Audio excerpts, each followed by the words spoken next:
Sedulur semua, pernahkah kalian merasa ada sesuatu yang besar sedang terjadi di negeri kita ini? Pernahkah kalian bertanya-tanya, kemana arah Indonesia setelah kepemimpinan Prabowo nanti? Ternyata, jawabannya sudah tertulis ratusan tahun yang lalu oleh seorang raja sekaligus wali besar Nusantara, Prabu Jayabaya. Hati-hati sedulur, ramalan ini bukan sekedar cerita dongeng sebelum tidur.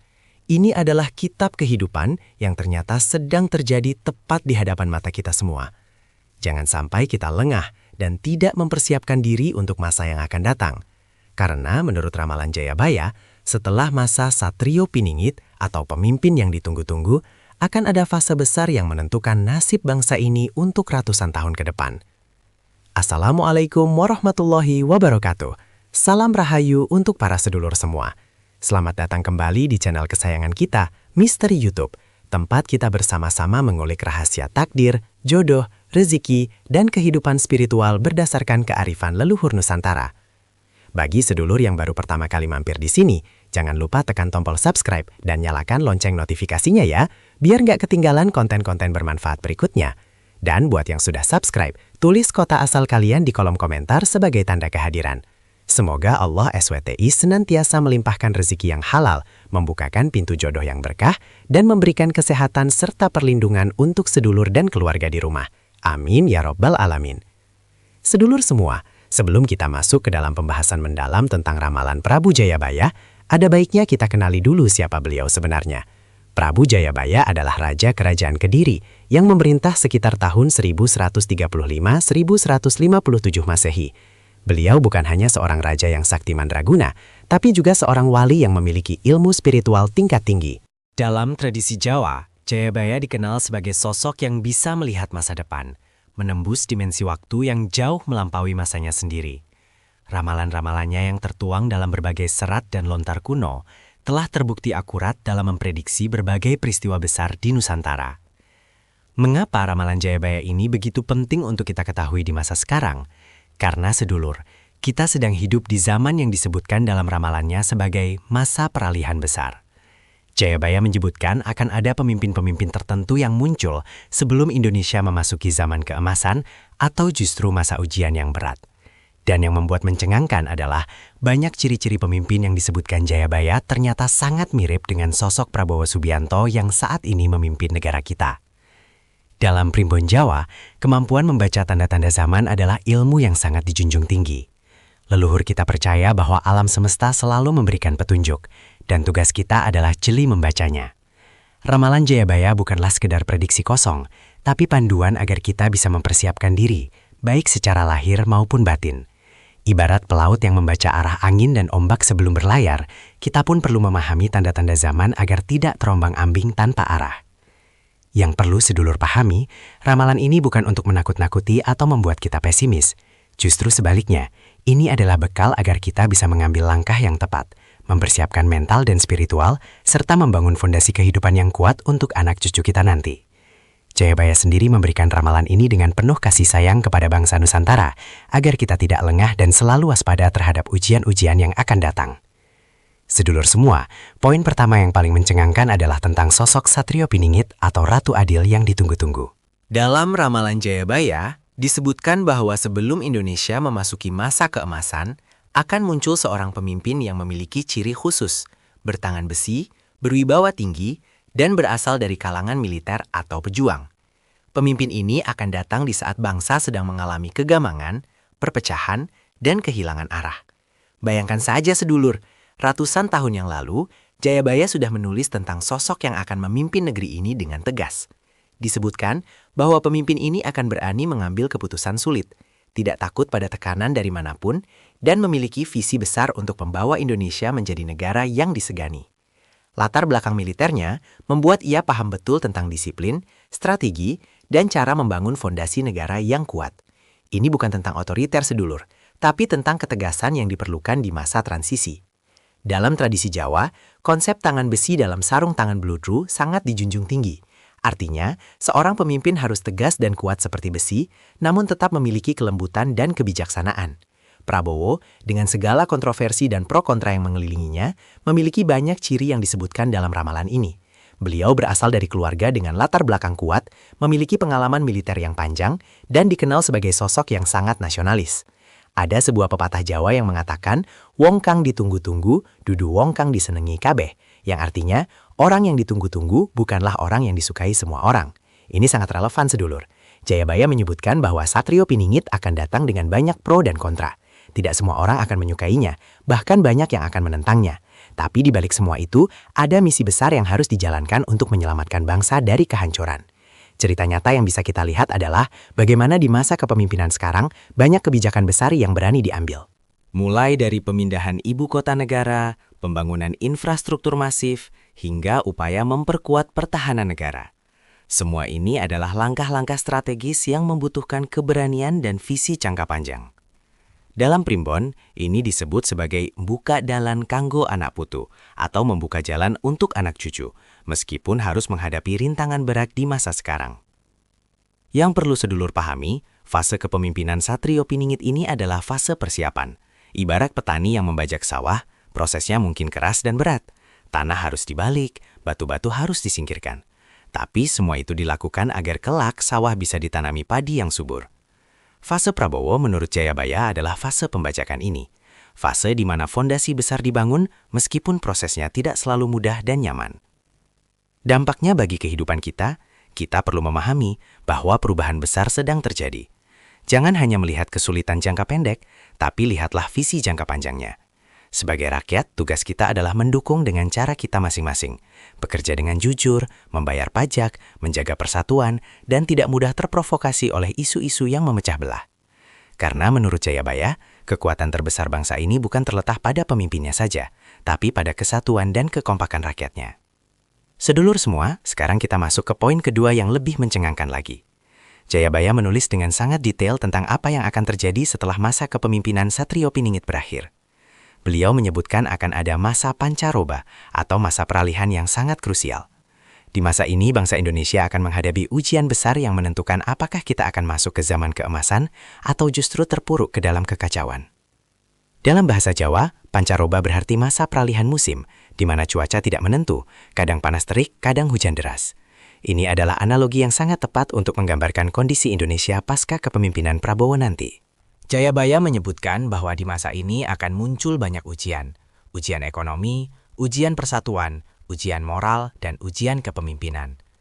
Bangsa ini akan seperti perahu yang sedang melewati ombak besar, dan hanya mereka yang berpegang teguh pada nilai-nilai luhur yang akan selamat.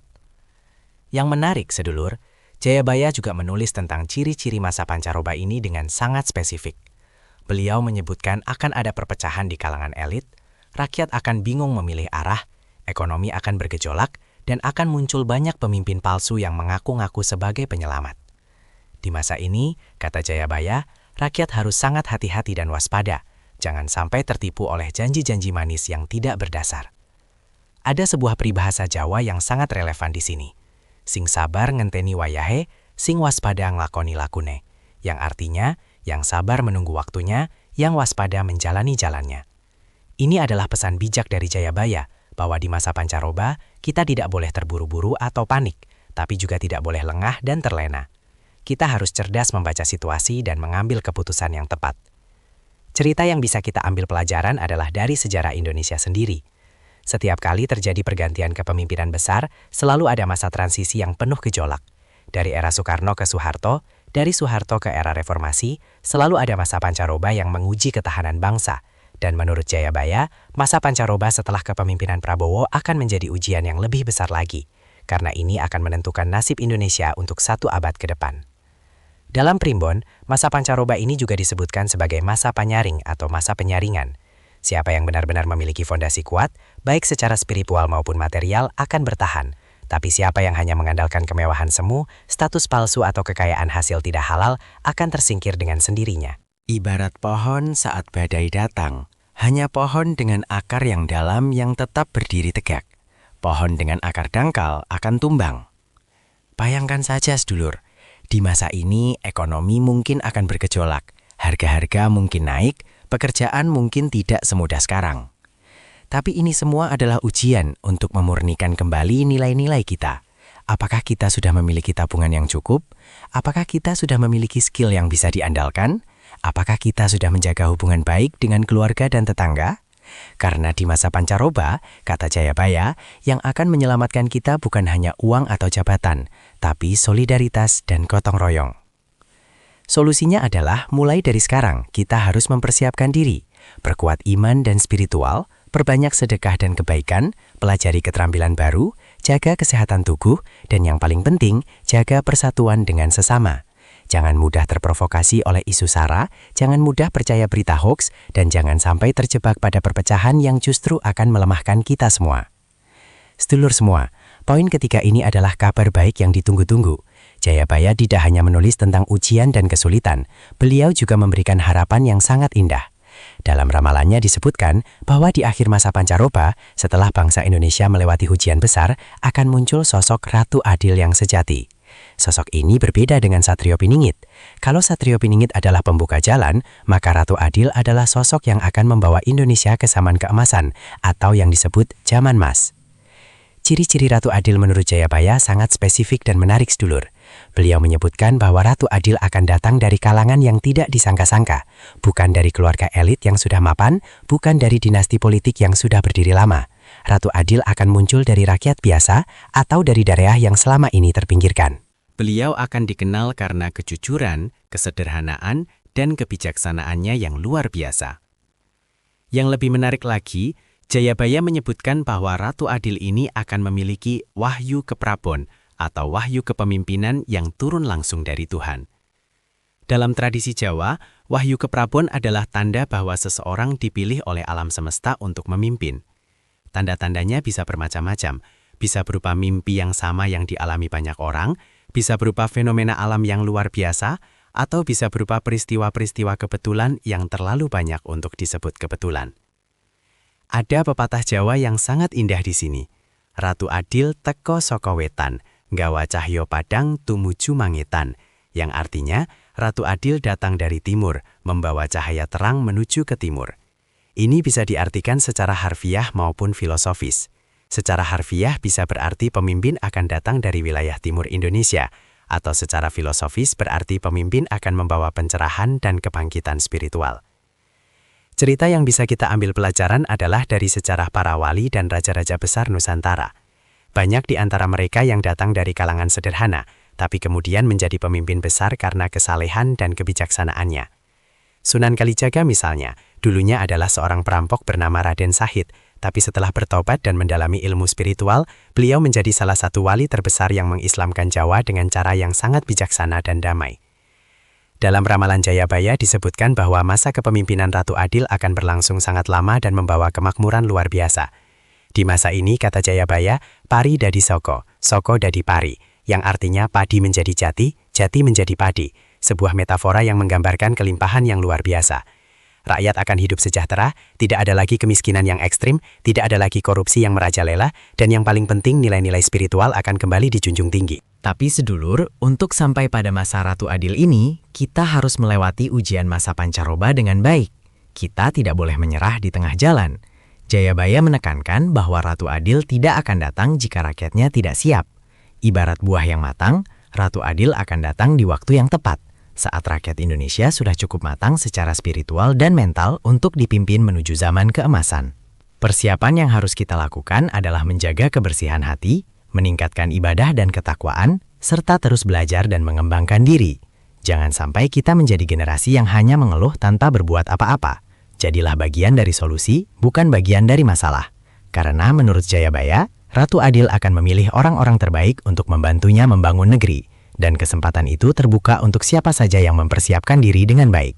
Sedulur semua, poin keempat ini sangat penting dan langsung menyentuh generasi muda Indonesia saat ini. Dalam ramalan Jayabaya, ada istilah yang sangat menarik yaitu bocah angon, yang artinya anak penggembala. Jayabaya menulis bahwa sebelum Ratu Adil muncul, akan ada generasi anak muda yang berperan sebagai bocah angon ini. Mereka adalah generasi yang akan mempersiapkan jalan bagi Ratu Adil, yang akan membersihkan sampah-sampah lama, dan yang akan membangun fondasi baru untuk Indonesia. Yang dimaksud dengan bocah angon di sini bukan berarti anak-anak desa yang benar-benar menggembala kambing atau sapi, tapi ini adalah metafora untuk generasi muda yang memiliki karakter khusus. Jayabaya menyebutkan ciri-ciri bocah Angon ini. Mereka cerdas tapi rendah hati, mereka berani tapi tidak sombong, mereka kritis tapi tetap hormat pada yang lebih tua, dan yang paling penting, mereka memiliki visi besar untuk membangun negeri. Nah, sedulur, kalau kita lihat kondisi Indonesia sekarang, sangat jelas bahwa generasi muda kita sedang mengalami transformasi besar. Generasi Z dan milenial sekarang jauh lebih terdidik, lebih terbuka wawasannya, dan lebih berani menyuarakan aspirasi mereka dibanding generasi sebelumnya. Mereka tidak mau lagi dibodohi oleh politik praktis yang murahan. Mereka menuntut transparansi, akuntabilitas, dan keadilan. Inilah bocah Angon yang dimaksud Jayabaya. Ada pepatah Jawa yang mengatakan, bocah Angon nggawa beduk, suarane muni nganti adoh, yang artinya, anak pengembala membawa beduk, suaranya terdengar hingga jauh. Ini menggambarkan bahwa meskipun generasi muda datang dari berbagai latar belakang, bahkan ada yang dari kalangan sederhana, tapi suara dan aksi mereka akan menggemparkan seluruh negeri. Mereka akan menjadi agen perubahan yang tidak bisa diabaikan.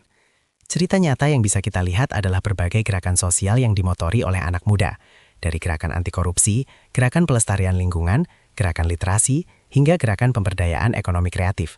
Semua ini adalah wujud dari bocah Angon yang mulai bergerak. Mereka tidak lagi hanya diam dan menerima keadaan, tapi aktif mencari solusi dan membangun alternatif.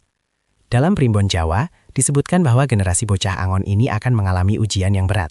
Mereka akan dihadapkan pada pilihan, mengikuti jalan yang mudah tapi salah, atau mengambil jalan yang sulit tapi benar. Jayabaya menekankan bahwa hanya bocah Angon yang memilih jalan yang benar, yang tetap memegang teguh nilai-nilai luhur meskipun godaan duniawi sangat besar, yang akan menjadi tangan kanan Ratu Adil kelak. Bayangkan saja sedulur, generasi muda sekarang dihadapkan pada godaan yang luar biasa banyak. Dari media sosial yang bisa membuat mereka jadi narsis dan lupa tanggung jawab, dari gaya hidup konsumtif yang membuat mereka berhutang demi gengsi, dari budaya instan yang membuat mereka tidak mau berusaha keras. Tapi di sisi lain, mereka juga punya kesempatan yang luar biasa untuk belajar, berkembang, dan membuat impact positif yang besar. Pesan Jayabaya untuk generasi muda sangat jelas. Jangan menyia-nyiakan kesempatan emas ini. Gunakan teknologi dan akses informasi yang kalian miliki untuk hal-hal positif. Perbanyak ilmu, perkuat karakter, jaga akhlak, dan yang paling penting, jangan lupakan akar budaya kalian. Karena bocah Angon yang akan dipilih Ratu Adil kelak adalah mereka yang modern dalam berpikir, tapi tetap menjunjung tinggi nilai-nilai Nusantara. Sedulur semua, poin kelima yang sangat krusial dalam ramalan Jayabaya adalah tentang ujian ekonomi yang akan melanda Indonesia pasca kepemimpinan Prabowo. Jayabaya dengan sangat detail menulis bahwa akan ada gejolak ekonomi besar yang akan menguji ketahanan rakyat Indonesia. Dalam bahasa beliau, disebutkan emas dadi batu, batu dadi emas, yang secara harfiah berarti emas menjadi batu, batu menjadi emas, sebuah metafora tentang perubahan nilai yang sangat drastis. Yang dimaksud dengan ramalan ini adalah akan ada fase di mana sistem ekonomi yang selama ini dianggap kuat dan stabil akan runtuh. Kekayaan yang selama ini diagungkan akan kehilangan nilainya, sementara hal-hal yang dianggap tidak berharga justru akan menjadi sangat berharga. Ini bukan tentang kiamat ekonomi sedulur, tapi tentang transformasi sistem ekonomi menuju yang lebih adil dan berkelanjutan. Dalam tradisi Jawa, konsep memayu hayuning bawono atau memperindah dunia adalah nilai yang sangat dijunjung tinggi. Ekonomi yang baik bukan hanya tentang akumulasi kekayaan, tapi tentang bagaimana kekayaan itu didistribusikan dengan adil, bagaimana sumber daya alam dikelola dengan bijaksana, dan bagaimana tidak ada satupun anggota masyarakat yang tertinggal. Jayabaya melihat bahwa sistem ekonomi yang ada sekarang tidak sesuai dengan prinsip ini, dan karena itu harus diubah.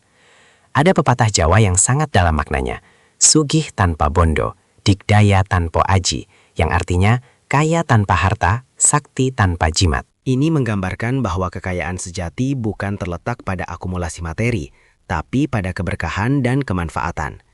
Seseorang bisa memiliki harta berlimpah, tapi jiwanya miskin karena tidak pernah berbagi.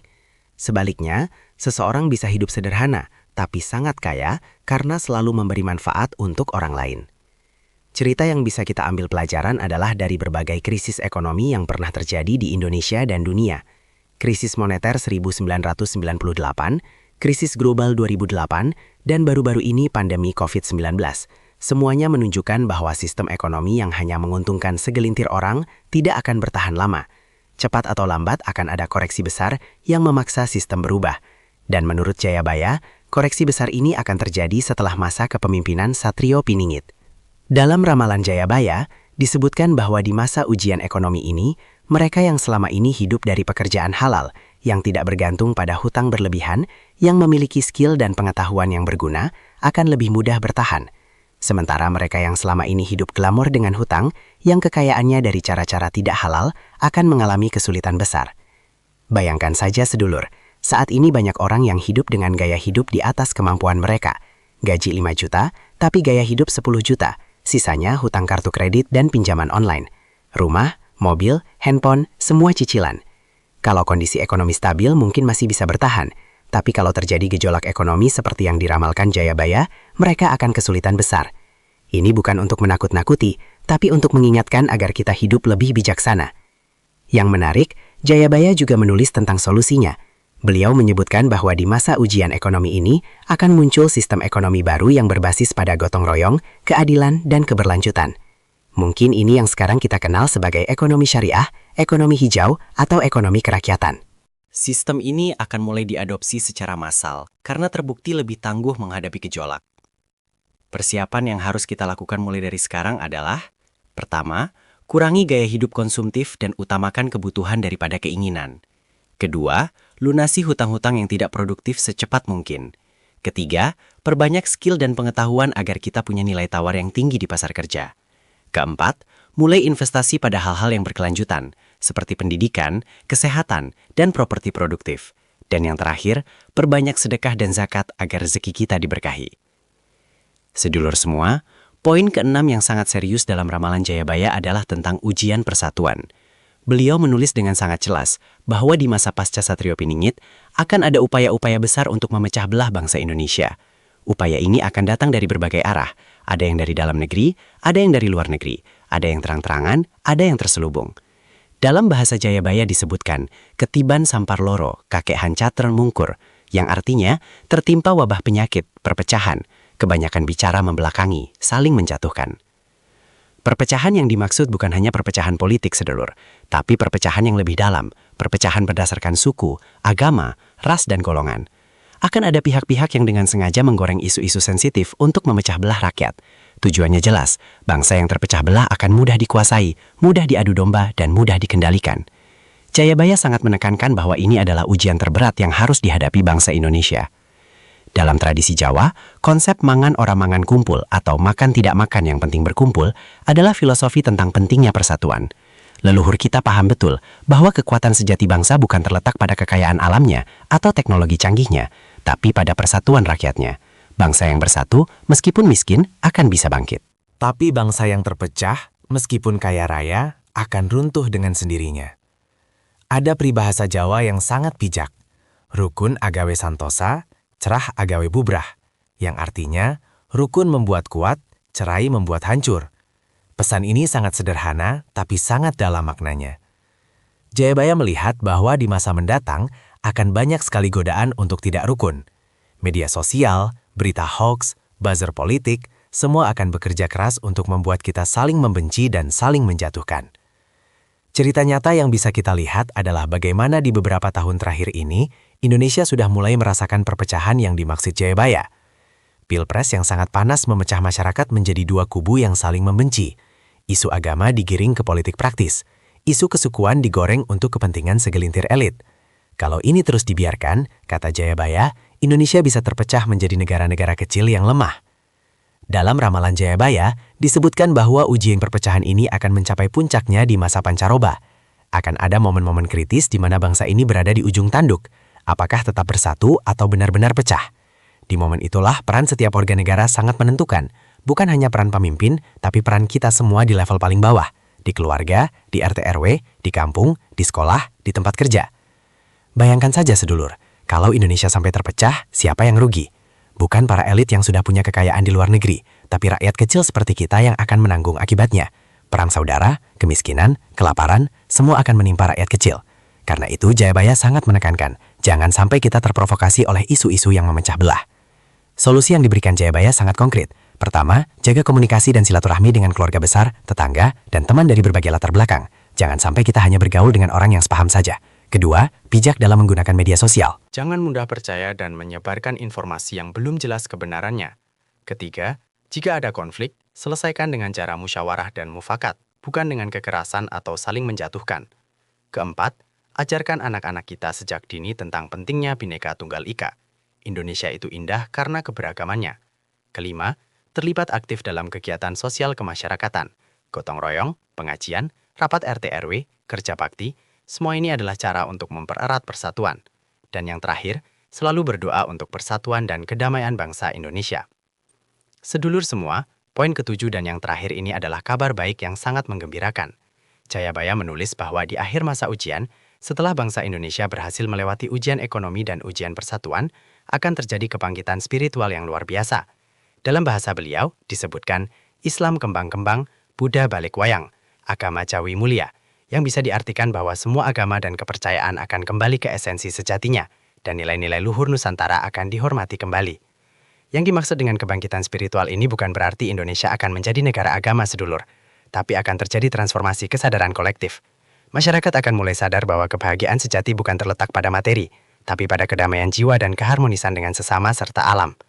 Nilai-nilai seperti gotong royong, tepo seliro, sabar, syukur, dan ikhlas akan dihidupkan kembali dalam kehidupan sehari-hari. Dalam tradisi Jawa, konsep Hamamayu Hayuning Bawono atau memberindah dunia adalah tujuan hidup tertinggi. Ini berarti setiap orang harus berusaha membuat dunia ini lebih baik, dimulai dari diri sendiri, keluarga, lingkungan, hingga ke level yang lebih luas. Jayabaya melihat bahwa di masa sekarang nilai ini sudah mulai pudar. Orang lebih sibuk memikirkan diri sendiri, tidak peduli dengan lingkungan dan orang lain. Tapi di masa kebangkitan spiritual nanti, nilai ini akan hidup kembali dengan kuat. Ada pepatah Jawa yang sangat indah. Datan serik lamun ketaman, datan susah lamun kelangan. Yang artinya, tidak sakit hati bila kehilangan, tidak susah bila dirampas. Ini adalah tingkat kesadaran spiritual yang tinggi, di mana seseorang sudah tidak terikat lagi pada materi. Mereka paham bahwa segala sesuatu di dunia ini hanya titipan, dan yang abadi hanyalah amal kebaikan kita. Cerita yang bisa kita ambil pelajaran adalah dari zaman keemasan Islam di Nusantara, terutama masa Wali Songo.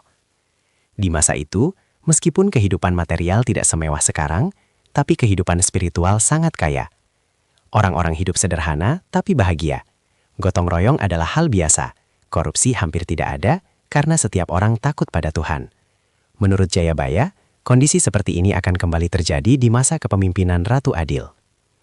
Dalam ramalan Jayabaya, disebutkan bahwa kebangkitan spiritual ini akan dimulai dari generasi muda yang mulai lelah dengan gaya hidup materialistis dan hedonistis. Mereka akan mencari makna hidup yang lebih dalam. Akan muncul banyak komunitas-komunitas spiritual yang tidak eksklusif tapi inklusif, yang tidak memecah belah tapi mempersatukan. Ini akan menjadi fondasi kuat bagi lahirnya Ratu Adil dan zaman keemasan. Bayangkan saja sedulur, kalau mayoritas rakyat Indonesia memiliki kesadaran spiritual yang tinggi, bagaimana jadinya negara ini? Korupsi akan hilang dengan sendirinya karena semua orang takut dosa. Kriminalitas akan menurun drastis karena orang lebih memilih sedekah daripada mencuri. Lingkungan akan terjaga karena orang sadar bahwa alam adalah titipan untuk anak cucu. Kesenjangan sosial akan berkurang karena yang kaya dengan ikhlas berbagi dengan yang miskin. Inilah surga dunia yang dijanjikan Jayabaya. Tapi sedulur, kebangkitan spiritual ini tidak akan terjadi dengan sendirinya.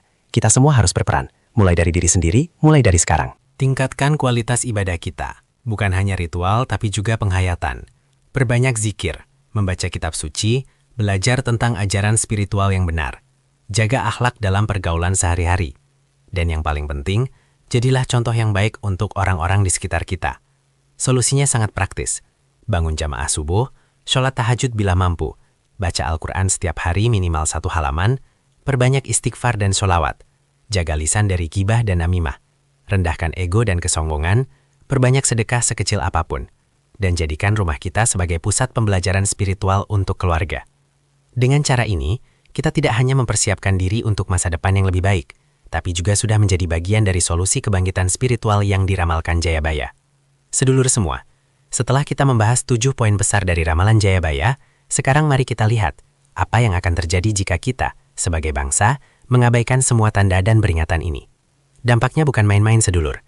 Ini bukan sekedar masalah hidup susah beberapa tahun ke depan, tapi ini tentang nasib Indonesia untuk ratusan tahun mendatang. Bahkan mungkin menentukan apakah Indonesia akan tetap eksis sebagai sebuah negara atau tidak. Dampak pertama yang paling nyata adalah keruntuhan ekonomi yang berkepanjangan. Bayangkan saja, jika kita sebagai rakyat tidak mempersiapkan diri menghadapi ujian ekonomi yang akan datang, jika kita terus hidup konsumtif dan berhutang untuk gaya hidup, maka ketika gejolak ekonomi benar-benar datang, jutaan keluarga akan bangkrut. Bukan hanya bangkrut secara finansial, tapi juga bangkrut mental dan spiritual. Stres, depresi, bahkan bunuh diri bisa meningkat drastis. Ini bukan untuk menakut-nakuti, tapi ini realita yang harus kita sadari. Dampak kedua adalah perpecahan bangsa yang permanen. Jika kita terus membiarkan diri kita diadu domba oleh isu-isu SARA, jika kita lebih suka menang sendiri daripada bersatu, maka Indonesia bisa benar-benar terpecah.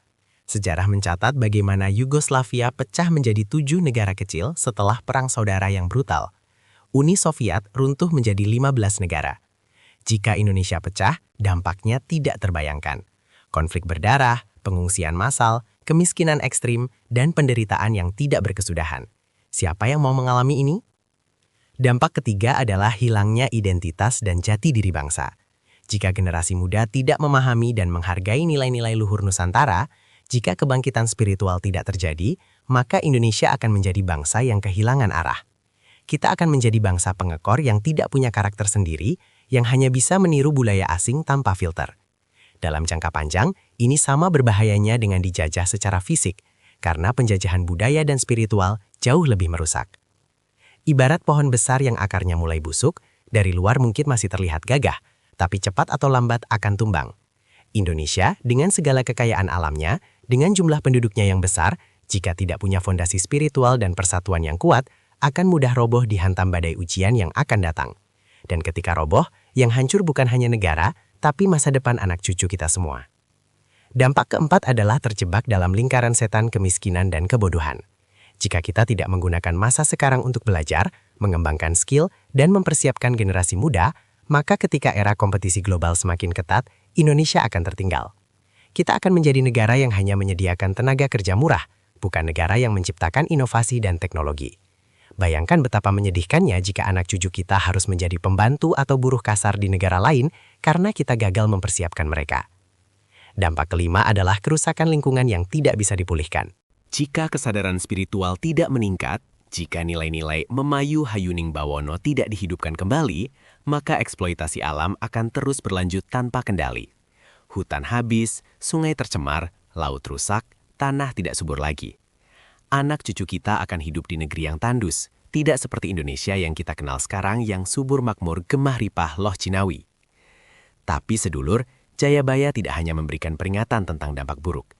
Beliau juga memberikan kabar gembira bahwa semua ini masih bisa dicegah. Jalan menuju kehancuran atau jalan menuju zaman keemasan, pilihannya ada di tangan kita semua sekarang. Setiap keputusan yang kita ambil hari ini, sekecil apapun, akan berkontribusi pada masa depan Indonesia. Apakah kita akan menjadi bagian dari masalah atau bagian dari solusi, itu pilihan kita. Cara perbaikannya dimulai dari hal-hal kecil yang bisa kita lakukan sekarang juga. Perbaiki diri sendiri terlebih dahulu. Tingkatkan kualitas spiritual, belajar dengan giat, jaga kesehatan, kelola keuangan dengan bijak, jaga persatuan di lingkungan terkecil kita. Jika setiap orang Indonesia melakukan ini, maka perubahan besar akan terjadi. Ingat sedulur, perubahan besar dimulai dari perubahan kecil. Kebangkitan bangsa dimulai dari kebangkitan individu. Sedulur semua, setelah kita bersama-sama mengupas tuntas ramalan Prabu Jayabaya tentang Indonesia pasca kepemimpinan Prabowo, ada beberapa hal penting yang harus kita garis bawahi dan kita tanamkan dalam-dalam di hati kita.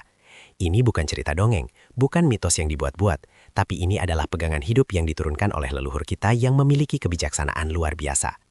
Mari kita rangkum kembali 7 poin besar yang sudah kita bahas. Pertama, kita sedang hidup di masa kepemimpinan Satrio Piningit yang bertugas membuka jalan dan membangun fondasi untuk Indonesia yang lebih kuat. Kedua, akan ada masa pancaroba setelah kepemimpinan ini yang akan menguji ketahanan kita sebagai bangsa. Ketiga, di akhir masa pancaroba akan muncul Ratu Adil sejati yang akan membawa Indonesia ke zaman keemasan. Keempat, generasi muda sebagai bocah angon memiliki peran krusial sebagai pembawa perubahan.